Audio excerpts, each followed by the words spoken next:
New development bank का नया अध्यक्ष किसे चुना गया है?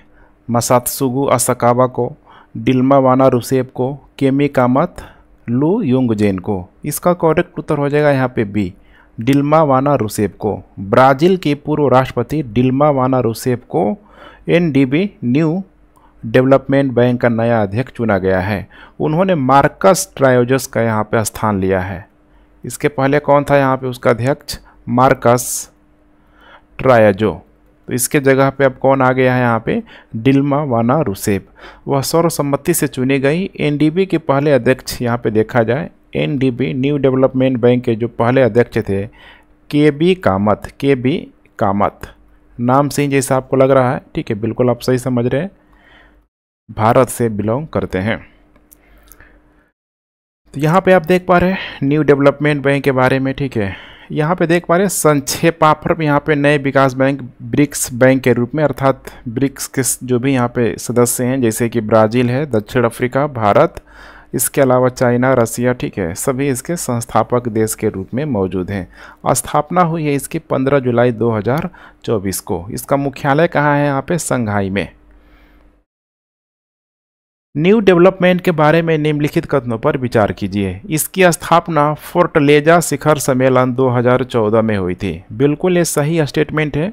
छठे ब्रिक्स शिखर सम्मेलन जो हुआ था 15 जुलाई 2014 को यहाँ पे देखा जाए, फोर्टलेजा एक ब्राज़ील में स्थान है, ठीक है, वहीं पे हुआ था, जिसमें ब्राज़ील, रूस, भारत, चीन और दक्षिण अफ्रीका द्वारा इसको स्थापित किया गया था। बिल्कुल करेक्ट स्टेटमेंट है। वैश्विक दक्षिण के देश में एनडीबी में यहाँ पे शामिल हो सकते हैं। वैश्विक दक्षिण के देश ही एनडीबी में यहाँ पे शामिल हो सकते हैं। अब दूसरा स्टेटमेंट थोड़ा सा आप लोग देखने का प्रयास कीजिए। वैश्विक दक्षिण के देश ही एनडीबी में शामिल हो सकते हैं, जबकि ऐसा यहाँ पे नहीं है, ध्यान रखिएगा, ठीक है। यूएनए के जो भी यहाँ पे मेंबर है, यूनाइटेड नेशन ऑर्गेनाइजेशन के, ठीक है, जितने भी मेंबर हैं सारे ही देशों के लिए इसकी सदस्यता खुली हुई है। दूसरा स्टेटमेंट गलत हो जाएगा। ब्रिक्स देशों की वोटिंग पावर कभी भी 55% से यहाँ पे कम नहीं हो सकती है। ये बिल्कुल सही ऑप्शन है यहाँ पे, ठीक है। तो यहाँ पे लगभग एक टाइप का ऑप्शन हो गया है। मैं ऐसे कर देता हूँ 1 और 2 और उसके बाद ये तीसरा हो जाएगा, ठीक है। तो करेक्ट उत्तर हो जाएगा 1 और 3। इसका मतलब हो जाएगा ए यहाँ पे करेक्ट उत्तर हो जाएगा, ठीक है। उत्तर कोरिया द्वारा हाल ही में परीक्षण किए गए पानी के नीचे परमाणु सक्षम ड्रोन का नाम क्या है? सक्षम ड्रोन का नाम क्या है? होंगडू JJ-11, TAI अंशुगुर न्यूरॉन, इसके अलावा है हैइल। इसका करेक्ट उत्तर हो जाएगा यहाँ पे डी, हैइल। उत्तर कोरिया ने एक विशाल रेडियोधर्मी सुनामी उत्पन्न करने के लिए डिजाइन किए गए एक परमाणु सक्षम पानी के नीचे के ड्रोन का परीक्षण करने का दावा किया है। पानी के भीतर जो दुश्मन के नौसैनिक हमला समूहों और बंदरगाहों को यह नष्ट कर सकता है। उत्तर कोरियाई जो ड्रोन का नाम है यही है, हैइल। ऐसे नामों को पूछा जा सकता है, दे देगा हैइल का संबंध किससे है। शमसपुर पक्षी अभयारण्य किस राज्य में स्थित है? उत्तर प्रदेश, मध्य प्रदेश, राजस्थान, उड़ीसा। इसका करेक्ट उत्तर हो जाएगा ए, उत्तर प्रदेश में। शमसपुर पक्षी अभयारण्य जो कि आपको उत्तर प्रदेश के रायबरेली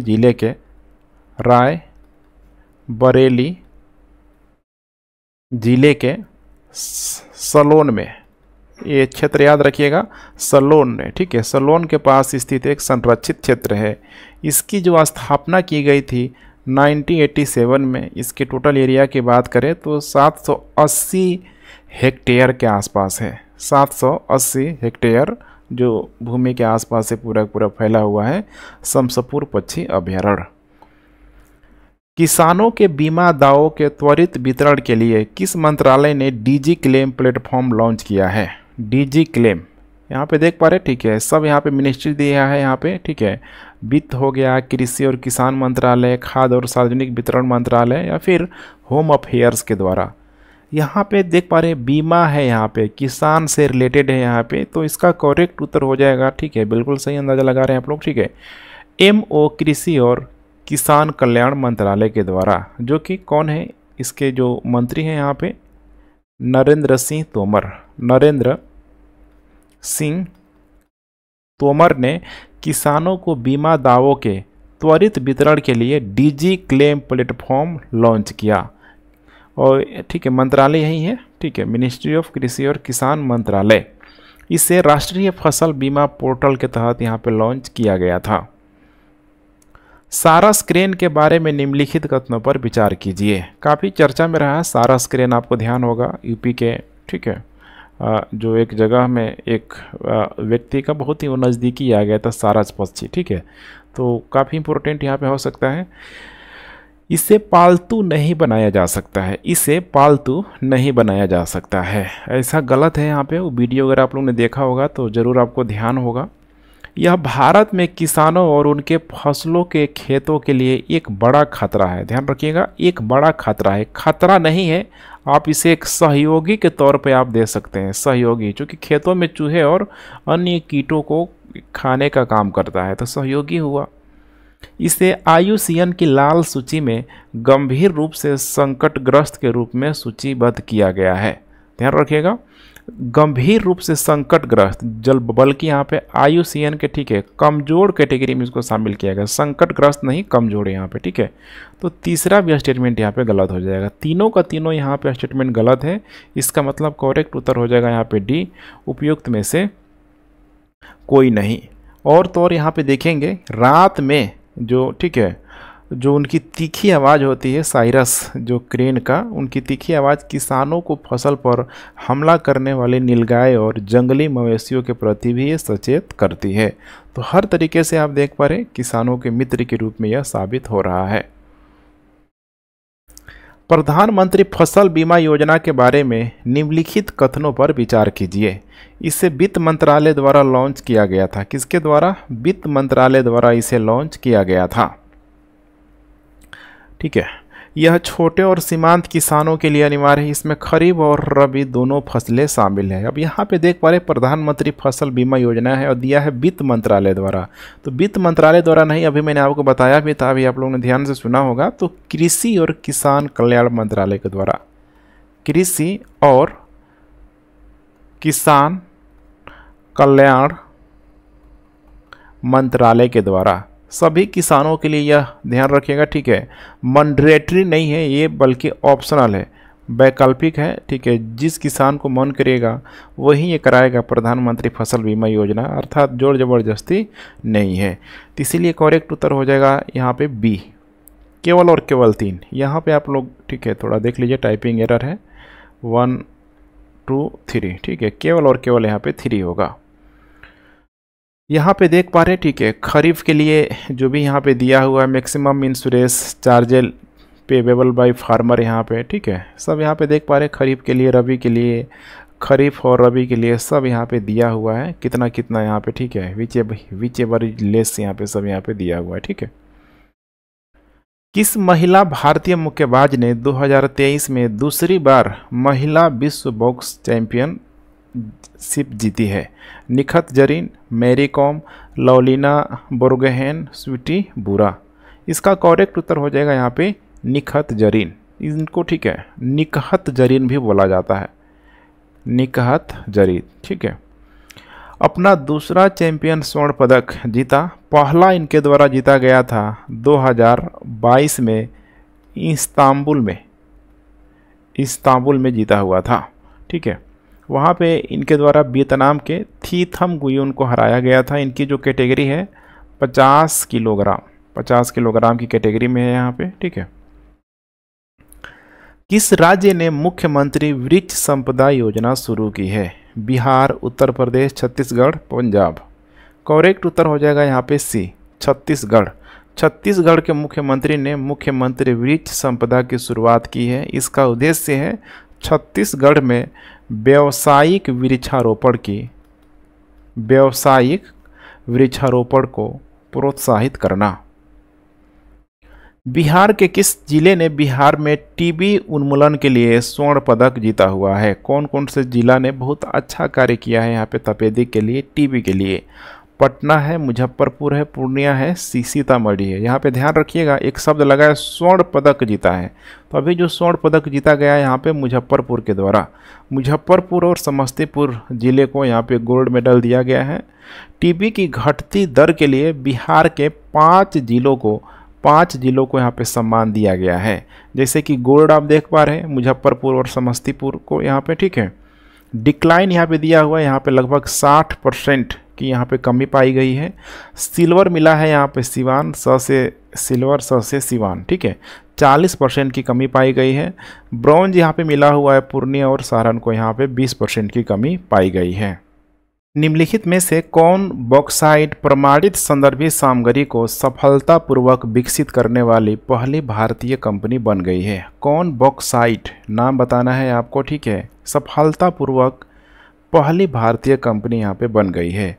हिंडाल्को इंडस्ट्रीज, नाल्को है भारतीय एल्युमिनियम कंपनी, मार्कसिया एल्युमिनियम। इसका करेक्ट उत्तर हो जाएगा यहाँ पे NALCO, national aluminium company limited, NALCO ने बॉक्साइट प्रमाणित संदर्भ सामग्री का सफलतापूर्वक विकास किया हुआ है। इसका जो नाम है, ये नाम पूछा जा सकता है बॉक्साइट CRM BARC B1201, ठीक है। ये नाम आपको ध्यान में रख के चलना है। यह भारत में अपनी तरह का पहला और विश्व में 5वां CRM है। सरकारी कर्मचारियों की पेंशन व्यवस्था में सुधार करने के लिए गठित समिति के अध्यक्ष कौन है? TB सोमनाथन, निधि खरे, S सिद्धार्थ, अनीता सिंह। इसका करेक्ट उत्तर हो जाएगा यहाँ पे TB सोमनाथन। सरकारी कर्मचारियों के लिए पेंशन की व्यवस्था में सुधार के लिए एक समिति का, ठीक है, गठन किया गया था, घोषणा की गई थी, वो यहाँ पे, ठीक है, अध्यक्ष किया गया था या फिर इनके नेतृत्व में, TB सोमनाथन के नेतृत्व में। ये वित्त सचिव हुआ करते थे, वित्त सचिव, ठीक है। इनको जो सौंपा गया कार्य था कि ये कैसे दृष्टिकोण पर काम करना जो कर्मचारियों की ज़रूरतों और राजकोषीय विवेक के बीच संतुलन बनाना, केंद्र और राज्य दोनों सरकारों द्वारा अपनाए जाने के लिए प्रस्तावित कोई भी परिवर्तन के लिए, ठीक है, यहाँ पे सुझाव देना। तो यहाँ पे आपको ध्यान रखना है, ठीक है, पेंशन व्यवस्था में सुधार करने के लिए डायरेक्ट ऐसे प्रश्नों को पूछा जाता है। TB सोमनाथन समिति। राष्ट्रीय पेंशन योजना के अनुसार सरकार द्वारा इसे योजना में कितना प्रतिशत अंशदान दिया जाता है? 16%, 10%, 14%, 22%। इसका करेक्ट उत्तर हो जाएगा C, यहाँ पे 14%। यहाँ पे कुछ मतलब वैसी चीज़ें नहीं है, आपको बस ध्यान रखना है कितना प्रतिशत यहाँ पे दिया जाता है यहाँ पे, ठीक है, सरकार द्वारा, तो 14% इसमें दिया जाता है। नेक्स्ट, किस बैंक ने असम को आपदा तैयारियों में सुधार करने में मदद के लिए $108 मिलियन की मंजूरी दी है? यहाँ पे NDB है, विश्व बैंक, AIIB, यूरोपीय बैंक।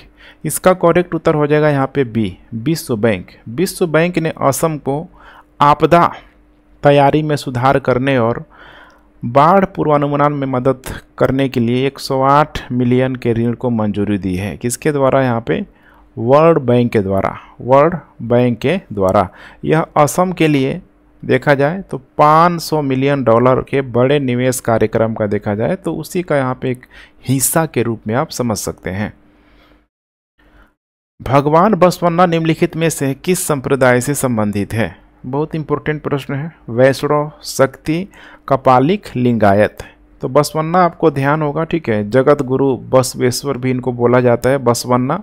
बसवन्ना के बारे में आप लोग यहाँ पे जानने का प्रयास कीजिए। भक्ति आंदोलन का जब दौर यहाँ पे चल रहा था उसी समय देखेंगे तो दक्षिण भारत से कई सारे संतों का यहाँ पे जन्म हुआ, जैसे कि उसमें एक यहाँ पे बसवन्ना भी है। 12वीं सदी के आसपास, 12वीं सदी के कवि और दार्शनिक के रूप में, कवि और दार्शनिक के रूप में, ठीक है, लिंगायत समुदाय के संस्थापक के रूप में भी जाने जाते हैं, ठीक है। और लिंगायत का संबंध किससे हो जाएगा यहाँ पे अंदाजा लगा सकते हैं, शैव धर्म से यहाँ पे हो जाएगा। इनकी कुछ शिक्षाएं हैं, इन शिक्षाओं को आपको ध्यान में रख के चलना है, जैसे कि अ रिव्यू अरिवु, इसका मतलब होता है सच्चा ज्ञान, सच्चा ज्ञान। उसके बाद है आचार्य, जैसे नाम से ही लग रहा है आचार्य मतलब सही आचरण, सही आचरण। और उसके बाद से यहाँ पे अनुभव, एक्सपीरियंस किस प्रकार का होना चाहिए, ईश्वरीय अनुभव यहाँ पे होना चाहिए, ईश्वरीय अनुभव। ठीक है, तो इन लोगों के द्वारा, खासकर बसवन्ना के द्वारा सभी के लिए समान अवसर मिले, और ये तभी मिलेगा जब उस समय जो भी जाति व्यवस्था यहाँ पे मौजूद थी, ठीक है, जाति व्यवस्था ये ख़त्म हो जाए। ठीक है, तो कुल मिला के बसवन्ना के द्वारा जाति व्यवस्था पे भी चोट करने का प्रयास किया गया, एक मुक्त समाज की यहाँ पे बात किया गया। हाल ही में स्टैंड बाय क्रेडिट सुविधा, विस्तारित निधि सुविधा, स्थिरता सुविधा जैसे शब्द समाचारों में थे, निम्नलिखित में से किससे संबंधित है? इस प्रकार का देखेंगे। ठीक है, एडिटोरियल वगैरह में यहाँ पे दे दिया जाता है, खासकर द हिंदू वगैरह के, इंडियन एक्सप्रेस, IMF है, विश्व बैंक है, NDB है, RBI है। तो इस तरह का जो न्यूज है यहाँ पे ध्यान रखिएगा। ठीक है, IMF, ठीक है, IMF के बारे में है। IMF विशेष आहरण अधिकार, इसी को यहाँ पे बोला जाता है। ठीक है, SDR, ठीक है, एक बकेट के रूप में आप समझ सकते हैं। इसको बोला जाता है स्पेशल ड्राइविंग राइट्स। ठीक है, तो ये जो यहाँ पे बकेट है, एक टोकरी के रूप में इसमें समझ सकते हैं, जो IMF में, जैसे कि जो कंट्री इसमें शामिल है उनकी जो करेंसी इसमें शामिल होती है। जैसे कि यहाँ पे अमेरिका है, USA है, USA के साथ साथ यहाँ पे देखा जाए तो, ठीक है, यूरोपियन यूनियन हो जाएगा। इसके अलावा यहाँ पे जापान हो जाएगा। ठीक है, UK हो जाएगा। और अभी देखेंगे तो कुछ साल पहले यहाँ पे लगभग 2016 में यहाँ पे, ठीक है, चीन भी यहाँ पे शामिल हो गया है, चाइना भी शामिल हो गया है।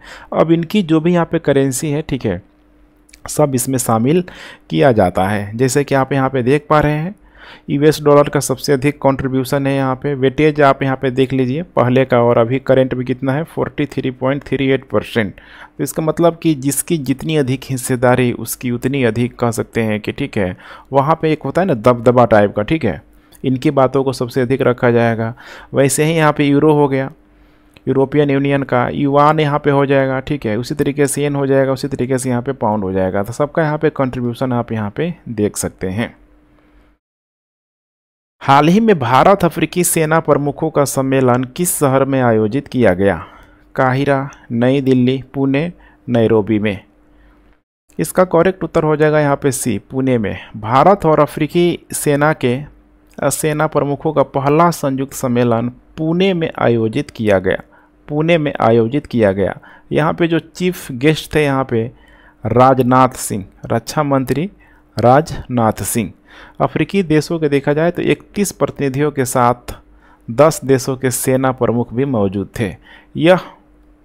इसको आप लोग ध्यान रखिएगा, अफिनडेक्स इसका नाम है यहाँ पे। ठीक है, India Africa joint military exercise AFINDEX 23। ठीक है, ये जो संयुक्त अभ्यास के दौरान यह आयोजित किया गया था। हाल ही में गंधमर्दन पहाड़ी को जैव विविधता विरासत स्थल प्रदान किया गया। यह किस राज्य में स्थित है? मेघालय, राजस्थान, तमिलनाडु, ओडिशा। इसका करेक्ट उत्तर हो जाएगा यहाँ पे D, ओडिशा में। ओडिशा की गंधमर्दन पहाड़ी श्रृंखला को जैव विविधता विरासत स्थल का टैग दिया गया है। ओडिशा में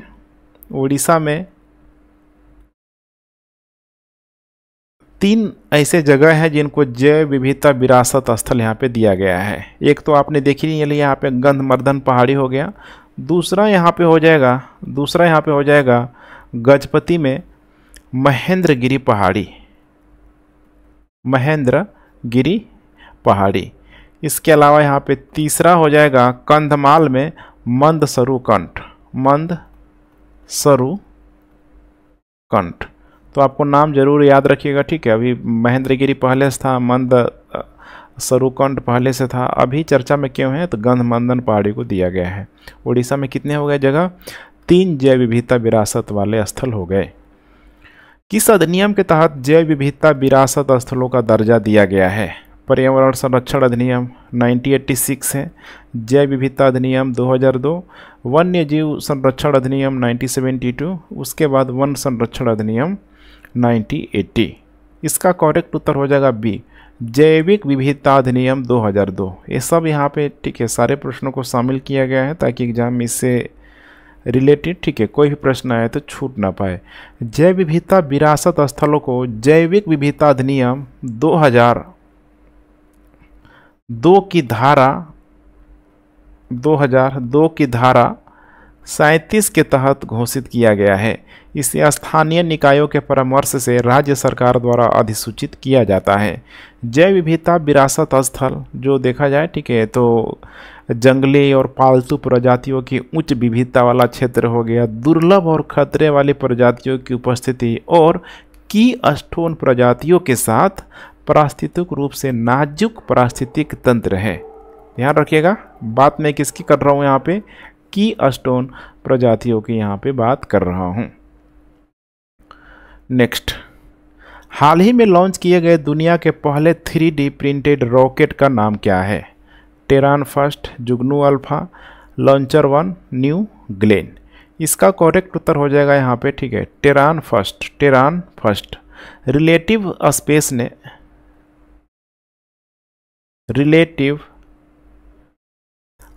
ने 22 मार्च 2023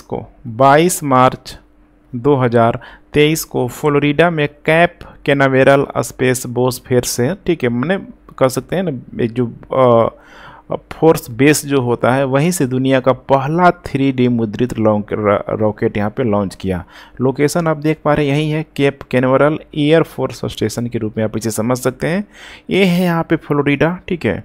यहाँ पे आपको देखने के लिए मिल जाएगा जो कैस्पियन जो सी है ठीक है। फिर इधर आएंगे तो फिर मेक्सिको की खाड़ी देखने के लिए मिल जाएगी, इधर गल्फ ऑफ मेक्सिको, कैस्पियन सी सब है यहाँ पे देख पा रहे हैं ठीक है। नियंत्रक 45वें अंतरिक्ष विंग है, वहाँ पे जन प्रवेश यहाँ पे नहीं है। खैर यहाँ पे इतना वो इम्पोर्टेंट नहीं है। यहाँ पे ध्यान रखिएगा जो रॉकेट यहाँ पे छोड़ा गया पहले चरण के बाद रॉकेट कक्षा में पहुँचने में विफल रहा। क्या रहा यहाँ पे? विफल रहा। विश्व का पहला अंतर्राष्ट्रीय क्वांटम कॉन्क्लेव किस शहर में आयोजित किया गया? नई दिल्ली, कैलिफोर्निया, जिनेवा, ओसाका। इसका करेक्ट उत्तर हो जाएगा नई दिल्ली। पहला अंतर्राष्ट्रीय क्वांटम कॉन्क्लेव नई दिल्ली में आयोजित किया गया। भारत का पहला क्वांटम कंप्यूटिंग आधारित टेलीकॉम नेटवर्क लिंक अब नई दिल्ली में पूरी तरीके से वर्क कर रहा है, फंक्शन यहाँ पे कर रहा है। क्वांटम कंप्यूटिंग शास्त्रीय कंप्यूटरों के लिए बहुत जटिल समस्याओं को जो भी यहाँ पे कॉम्प्लेक्स जो भी यहाँ पे ठीक है अब प्रॉब्लम है उन प्रॉब्लम को यहाँ पे हल करने हेतु क्वांटम यांत्रिकी के नियमों का उपयोग करता है। यह प्रसंस्करण गति में देखा जाए तो कह सकते हैं कि जो फास्ट जो प्रोसेसर होता है ठीक है बहुत तेज़ी से जिसकी वजह से कार्य करता है और परमाणु और उप परमाणु कणों के व्यवहार की नकल भी पूरी तरीके से करता है। तो काफ़ी इंपॉर्टेंट यहाँ पे हो जाता है, ध्यान रखिएगा। पहला अंतर्राष्ट्रीय क्वांटम कॉन्क्लेव। गूगल के क्वांटम कंप्यूटर का नाम क्या है? अर्मोक, औरेंसे से, एस्पेन M3, गूलर। इसका करेक्ट उत्तर हो जाएगा यहाँ पे डी, गूलर ठीक है। गूगल के क्वांटम कंप्यूटर का नाम क्या है? गूलर। गूलर एक क्वांटम प्रोसेस है जिसे गूगल के आर्टिफिशियल इंटेलिजेंस डिपार्टमेंट द्वारा बनाया गया है। 2019 में साइका मोर ने 200 सेकेंड में कार्य पूरा किया, जिसके बारे में ठीक है ये एक नेचर जो ठीक है कह सकते हैं न्यूज है, पेपर है, वहाँ पे भी छपा। गूगल ने दावा किया था कि ऐसा करने में एक अत्याधुनिक जो सुपर कंप्यूटर को यहाँ पे 10,000 साल भी यहाँ पे लग सकता है, 10,000 साल भी यहाँ पे लग सकता है। तो इसीलिए काफ़ी चर्चा में रहा है, ध्यान रखिएगा, जिसका नाम है गूलर। हाल ही में किस देशों के शोधों ने ऊर्ध्व अर्थात यहाँ पे हो जाएगा वर्टिकल प्रकाश की तस्वीर लेने में सफलता प्राप्त की है? इसका देख पा रहे हैं USA, ब्राज़ील, चीन, दक्षिण अफ्रीका। इसका करेक्ट उत्तर हो जाएगा यहाँ पे ब्राज़ील। ब्राज़ील के शोधकर्ताओं ने हाल ही में ऊपर की ओर बिजली गिरने की यहाँ पे तस्वीर ली है। हाल ही में किस देश में दुनिया का सबसे पुराना पर्ल टाउन खोजा गया है? संयुक्त अरब अमीरात, इजराइल, ग्रीस और भारत। इसका करेक्ट उत्तर हो जाएगा ए, संयुक्त अरब अमीरात में। पुरातत्वविदों के द्वारा, आर्कियोलॉजिस्ट के द्वारा यहाँ पे संयुक्त अरब अमीरात के एक द्वीप पर, जिस द्वीप का नाम है यहाँ पे सिनियाह द्वीप, सिनियाह द्वीप पर दुनिया का सबसे पुराना पर्ल टाउन यहाँ पे मिला हुआ है। पर्ल टाउन मिला हुआ है। माना जा रहा है कि इसकी जो अवधि है लगभग 6ठी शताब्दी के आसपास है। इसका मतलब इस्लाम युग के पहले ही इसको माना जा रहा है। यह पहली बार है कि खाड़ी देशों में एक भौतिक शहर पाया गया है। कुछ इस टाइप का आप संरचना देख पा रहे हैं। ठीक, बिल्कुल आपको हड़प्पा काल वगैरह का भारत में, ठीक है, भारत के संदर्भ में याद आ गया होगा।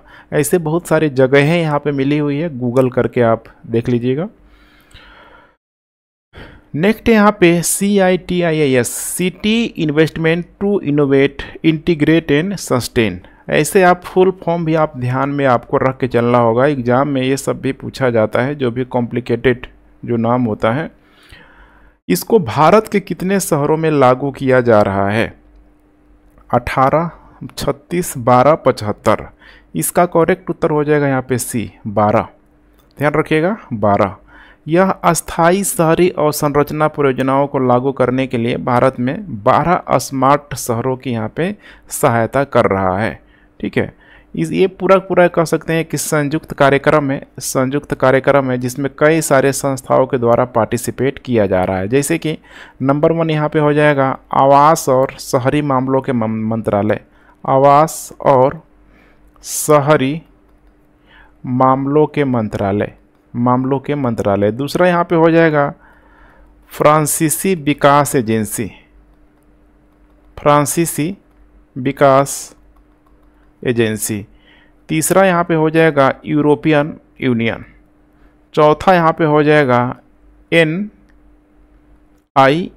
ठीक है, यहाँ पे देख पा रहे लगभग 4 संस्थाओं के द्वारा एक संयुक्त अभियान के तौर पे इसको चलाया जा रहा है। निम्नलिखित में से किस उत्पाद को हाल ही में GI टैग प्रदान किया गया है? सुंदर रजा आम, गजक, नागरी दुबराज चावल, दार्जिलिंग चाय। अब इसमें आपको अगर, ठीक है, थोड़ा बहुत भी अंदाज़ा होगा तो आसानी से आप इसको सही कर देंगे, क्योंकि आपको ऑप्शन नंबर 4 जो दिख रहा है दार्जिलिंग चाय, इससे आपको हमेशा ध्यान में रखना होगा। दार्जिलिंग चाय को, ठीक है, भारत में पहला जो GI टैग जो दिया गया था, इसी दार्जिलिंग चाय को यहाँ पे दिया गया था। 2004 में इसे दिया गया था। और GI टैग की जो शुरुआत है यहाँ पे, जियोग्राफिकल इंडिकेशन के यहाँ पे, ठीक है, शुरुआत ही यहाँ पे हुई थी 2003 में, और 2004 में दार्जिलिंग चाय को मिला हुआ था। अभी सुंदर रजा जो आम है, रीवा मध्य प्रदेश, रीवा MP। गजक हो जाएगा यहाँ पे मुरैना MP। और उसके बाद यहाँ पे हो जाएगा नागरी दुबराज चावल, ये धमतरी छत्तीसगढ़। ठीक है, इन देख पा रहे 2 राज्यों को यहाँ पे, ठीक है, जो 3 जो उत्पादक है जिसको यहाँ पे GI टैग मिला हुआ है, तो इसीलिए चर्चा में है। योगात्मक विनिर्माण नीति के लिए राष्ट्रीय रणनीति निम्नलिखित में से किससे संबंधित है? 3D प्रिंटिंग, तकनीक, कपड़ा, कृत्रिम हीरे, उच्च ग्रेड मिश्र धातु। इसका करेक्ट उत्तर हो जाएगा यहाँ पे 3D प्रिंटिंग। योगात्मक विनिर्माण नीति को यहाँ पे बोला जाता है। ठीक है, थोड़ा ध्यान से देखते चलिए। ठीक है, नेशनल राष्ट्रीय रणनीति है, national strategy for additive manufacturing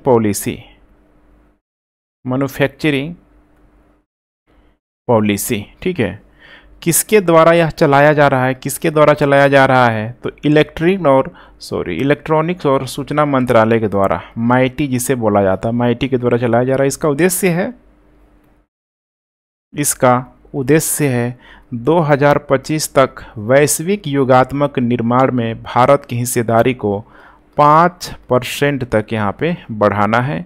3D printing हम लोग बात करें तो एडिटिव मैन्युफैक्चरिंग के रूप में भी जाना जाता है, जो कंप्यूटर एडेड डिजाइन पर परिकल्पित उत्पादों को वास्तविक 3D आयामी वस्तुओं में बदलने के लिए प्लास्टिक और धातु जैसे सामग्रियों का उपयोग किया जाता है।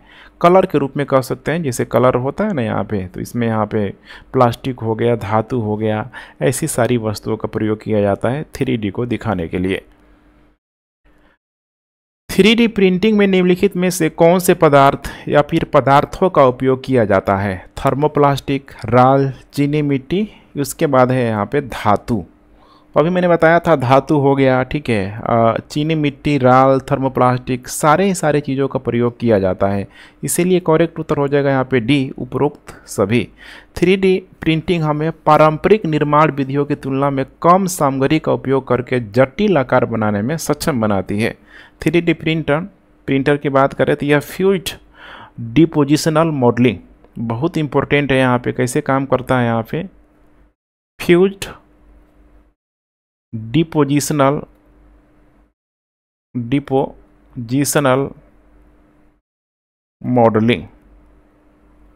मॉडलिंग इसी को यहाँ पे बोला जाता है FDM पद्धति का उपयोग करके नीचे से ऊपर की ओर एक समय में एक परत पर 3D मॉडल बनाता है। 3D प्रिंटिंग स्याही के रूप में, जैसे मैंने अभी आपको बताया था, ठीक है, जैसे कि प्लास्टिक, ठीक है, राल, थर्मोप्लास्टिक, धातु, फाइबर या सिरेमिक जैसे चीज़ों का प्रयोग किया जाता है। 3D प्रिंटिंग का अनुप्रयोग निम्नलिखित में से किसमें है? कन्फेक्शनरी आइटम तैयार करना, बायोनिक कानों का निर्माण करना, ऑटोमेटिक उद्योग हो जाएगा, पुनर्निर्माण सर्जरी, डेटा प्रोसेसिंग प्रौद्योगिकी। अभी जो 3D का जो प्रयोग किया जा रहा है इन सारे ही चीज़ों के लिए किया जा रहा है, ठीक है, बहुत सारे चीज़ों के लिए किया जा रहा है, ध्यान रखिएगा, ठीक है। जैसे कि वो और यहाँ पे दिया ही है, वैसे ही कृत्रिम अंग के साथ साथ शरीर के अन्य अंगों का घर हो गया, इमारत, खाद्य चिकित्सा, आग्नेय शास्त्र, तरल संरचना, ग्लास या फिर एक्रेलिक वस्तुएं, मूवी, संगीत, वाद्य यंत्र, चिकित्सा, मॉडल, इन सारे ही चीज़ों के लिए यहाँ पे, ठीक है, प्रयोग किया जा रहा है। तो एग्जाम में आपको ज़रूर ध्यान में रख के चलना होगा।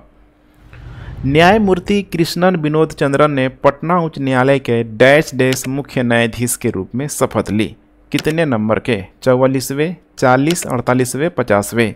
इसका करेक्ट उत्तर हो जाएगा यहाँ पे ए, 44वें। न्यायमूर्ति कृष्णन विनोद चंद्रन ने 29 मार्च 2023 को पटना उच्च न्यायालय के 44वें मुख्य न्यायाधीश के रूप में शपथ ली। शपथ बिहार के जो राज्यपाल हैं इनका भी नाम याद रखिएगा। बिहार के जो गवर्नर हैं राजेंद्र